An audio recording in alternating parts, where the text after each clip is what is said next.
you finally start to feel better. The silence doesn't hurt as much anymore. You're thinking more clearly, sleeping better, and slowly moving forward. Then suddenly, they reach out, a message appears. Hey, I've been thinking about you. I miss you. I've changed. Or sometimes it's even more subtle. A like on an old photo, a random check-in, a casual "how have you been?" And just like that, the emotions you worked so hard to calm begin to stir again. This is often referred to as hoovering, a term used to describe when someone tries to pull you back into a relationship or emotional dynamic after distance has formed.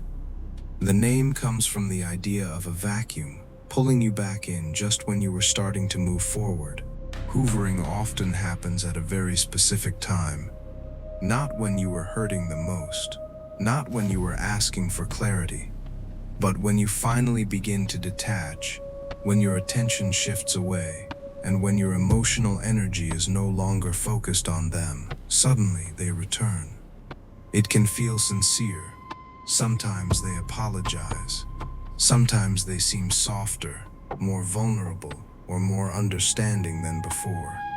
They may bring up shared memories, express regret, or suggest that things will be different this time. Part of what makes hoovering so difficult is that it doesn't always feel manipulative. It can feel genuine, and sometimes parts of it are genuine. But even when emotions are real, patterns can still repeat. If the connection resumes, the cycle often begins again. There may be moments of closeness and hope, followed by confusion, tension, or emotional distance. Over time, the same dynamics reappear, and eventually, separation happens once more. Then, after some time passes, the return happens again. This is why hoovering can feel so confusing. It creates the impression of a new beginning, when in reality it may be the continuation of an old pattern.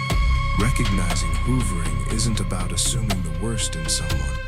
It's about noticing patterns, understanding timing, and becoming aware of how certain dynamics repeat themselves. Because sometimes, when someone comes back, it can feel like a second chance.